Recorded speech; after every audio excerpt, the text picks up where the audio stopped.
नमस्कार मित्रों, एसएससी अड्डा जीके में आपका बहुत बहुत स्वागत है। आप सभी की डिमांड पर आज हम माइक्रो इकोनॉमिक्स के जो सीरीज है वो स्टार्ट कर रहे हैं। तो जो मोस्ट इम्पोर्टेंट क्वेश्चंस रहने वाले हैं वो आज हम आपके लिए लेकर आए हैं। तो आज जो हमारे क्वेश्चंस हैं वो रहेंगे जो सूक्ष्म अर्थशास्त्र पर एमसीक्यू हैं। तो MCQs on introduction to micro economics, यानी कि जो सूक्ष्म अर्थशास्त्र का जो परिचय है उससे रिलेटेड जो आज हम क्वेश्चंस यहाँ पर करेंगे। तो आइए स्टार्ट करते हैं। स्टार्ट करने से पहले आप हमारे चैनल को लाइक, सब्सक्राइब और शेयर जरूर करिएगा। तो देखते हैं क्वेश्चन नंबर 1।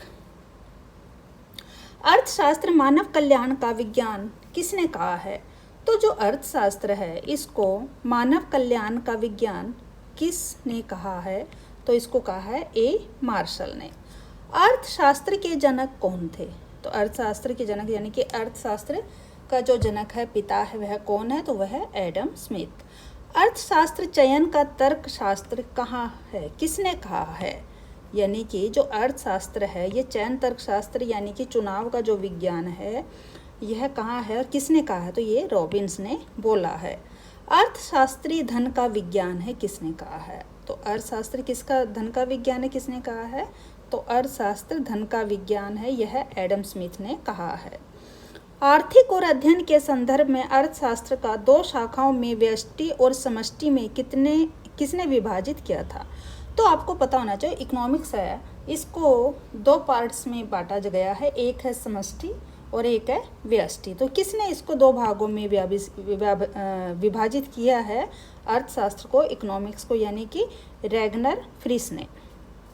तो कितने भागों में बांटा गया है? व्यष्टि और समष्टि, दो भागों में इसको विभाजित किया गया है। किसके द्वारा? रैगनर फ्रिश के द्वारा। किसको? अर्थशास्त्र को यानी इकोनॉमिक्स को। उपभोक्ता व्यवहार का अध्ययन किया जाता है किसमें? सूक्ष्म अर्थशास्त्र में। किसमें? माइक्रो इकोनॉमिक्स में। समाजवादी अर्थव्यवस्था का मूल उद्देश्य है अधिकतम लोक कल्याण।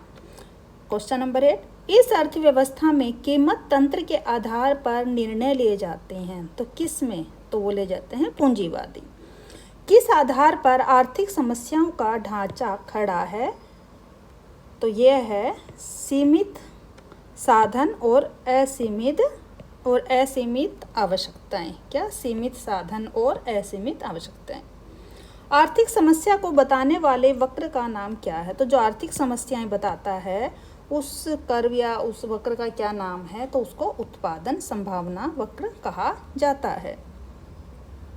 नेक्स्ट है क्वेश्चन नंबर 11। उत्पादन संभावना वक्र का ढाल गिरता है। तो जब उत्पादन जो संभावना है तो उसका घर का जो ढाल किस टाइप से गिरता हो? तो यह ऊपर से नीचे की तरफ। आर्थिक समस्या मूलतः किस तत्व की समस्या है? तो यह चुनाव की। जब कोई व्यक्ति अपनी आवश्यकताओं को संतुष्ट करने के लिए कोई वस्तु खरीदता है तो क्या कहलाएगा वह? तो आप सभी को पता है ये, तो वह उपभोक्ता कहलाता है। सूक्ष्म अर्थशास्त्र को कितने भागों में विभाजित किया गया है? तो जो माइक्रो इकोनॉमिक्स है तो यहाँ पर आएगा अर्थशास्त्र।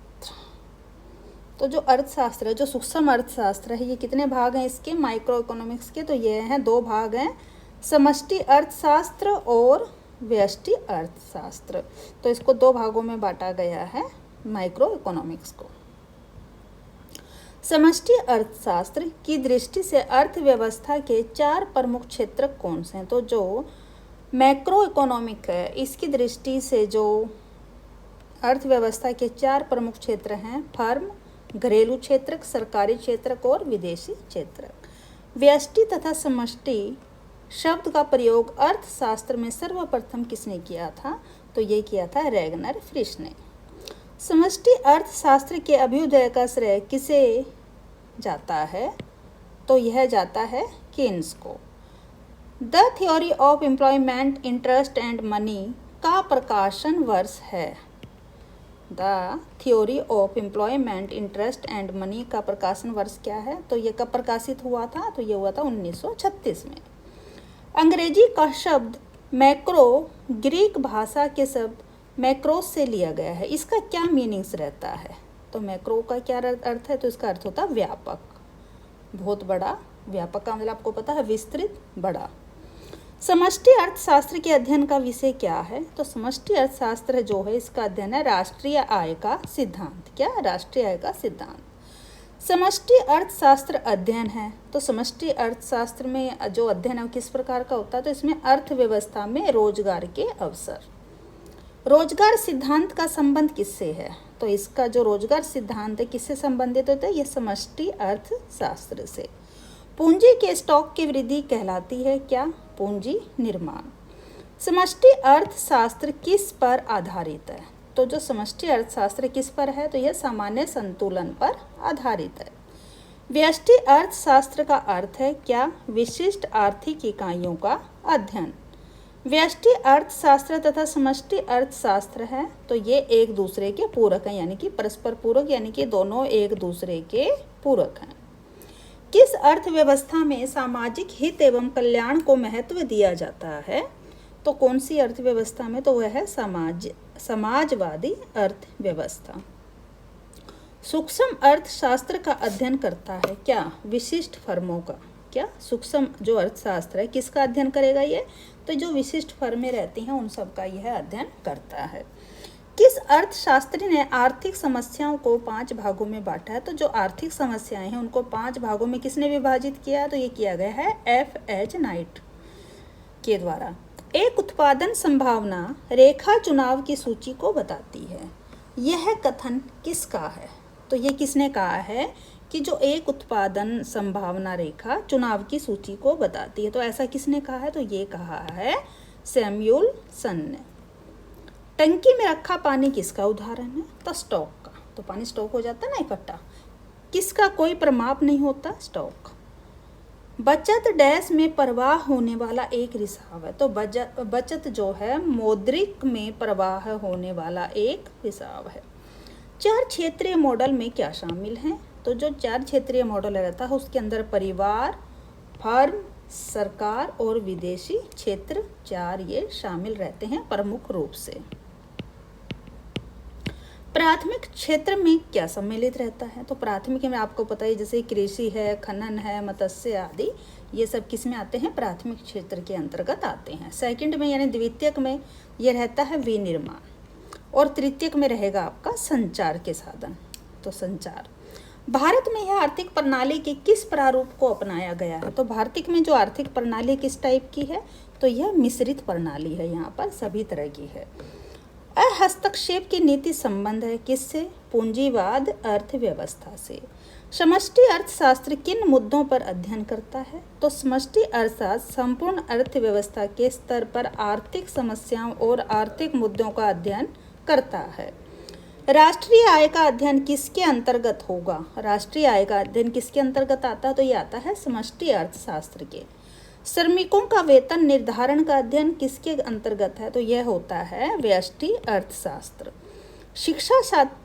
शिक्षा क्षेत्र का अध्ययन किसके अंतर्गत होगा? तो ये होता है समष्टि अर्थशास्त्र के अंतर्गत। प्राथमिक क्षेत्र का अध्ययन किसके अंतर्गत है? तो यह है समष्टि अर्थशास्त्र। बैंक उद्योग का अध्ययन किसके अंतर्गत है? यह है व्यष्टि अर्थशास्त्र। और कल्याण अर्थशास्त्र का अध्ययन किसके अंतर्गत होगा? यह होगा व्यष्टि अर्थशास्त्र। बाजार में अर्थव्यवस्था में उत्पादन किसके लिए किया जाता है? तो अर्थव्यवस्था जो उत्पादन होता है चीज़ों का, वो क्यों करते हैं लोग? क्यों करते हैं उत्पादन किसी चीज़ का? क्यों उसको बनाया जाता है, बेचा जाता है? तो वो क्यों करते हैं? ताकि उनको लाभ प्राप्त हो सके, तो लाभ के लिए। उस भौतिक समस्या का नाम बताइए जिसके कारण अर्थशास्त्र अध्ययन की एक विषय सामग्री के रूप में उभरा है। तो जो सबसे बड़ा जो कारण रहा है अर्थशास्त्र अध्ययन का जो विषय सामग्री के रूप में, वो है बेरोजगारी। क्या है? बेरोजगारी। क्या उत्पादन किया जाए का निर्णय लेने के लिए सिद्धांत क्या है? तो क्या उत्पादन किया जाए, क्या चीज़ बनाई जाए, क्या प्रोडक्ट तैयार किया जाए, तो ये निर्णय लेने के लिए सिद्धांत क्या है? तो जहाँ समग्र उपयोगिता अधिकतम हो, तो जिस चीज़ की वहाँ पर ज़्यादा ज़रूरत हो। कैसे उत्पादन किया जाए का निर्णय लेने के लिए सिद्धांत क्या है? तो जब कोई भी चीज़ आप प्रोडक्ट तैयार करते हैं तो आपको एक उसकी जो लागत है वो न्यूनतम हो, कम से कम हो। यह निर्णय लेने का जो सिद्धांत है उसको क्या कहेंगे? जहाँ लागत न्यूनतम हो। तो यह क्या है? कैसे उत्पादन किया जाए, इसका निर्णय लेने का यह सिद्धांत है। किसके लिए उत्पादन किया जाए का निर्णय लेने के सिद्धांत क्या है? जहां बिना किसी को बताए किसी को बेहतर ना किया जा सके। केंद्रीय योजना बाद अर्थव्यवस्था में केंद्रीय समस्या का समाधान किसके द्वारा किया जाता है? जब कोई केंद्रीय योजनाएं तैयार हो जाती हैं, केंद्रीय योजनाएं बनकर, तो उसके बाद में जो अर्थव्यवस्था में जो केंद्रीय समस्याएं रहती हैं उनका समाधान कौन करता है? तो वो करता है सरकार के द्वारा नियुक्त केंद्रीय अधिकारी। बाजार अर्थव्यवस्था में केंद्रीय समस्या का समाधान किसके द्वारा किया जाता है? तो जब बाजार अर्थव्यवस्था हो तो उसमें केंद्रीय समस्याओं का जो समाधान है वह कीमत तंत्र में किया जाता है। पीपी वक्र बाईं ओर कब खिसकेगा?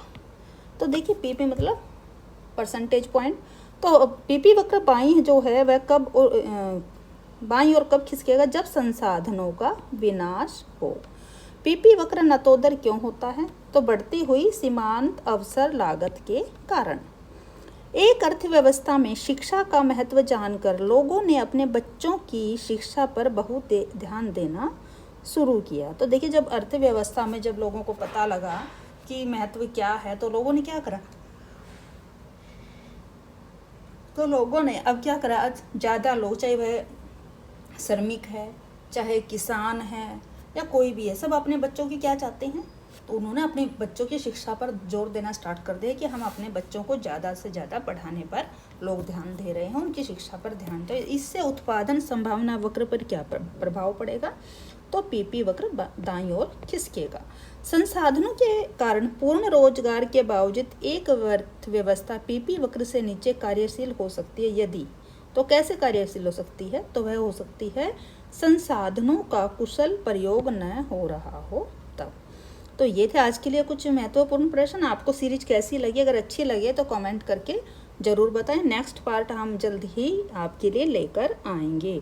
और आपको कोई किसी और टॉपिक पर वीडियो या फिर इसके अलावा हम इसको और बेहतर या डिटेल में अगर आपको वीडियो चाहिए है तो भी आप बता सकते हैं, लेकिन अभी टाइम की कमी की वजह से हम इसको वन लाइनर के तौर पर पेश कर रहे हैं। धन्यवाद।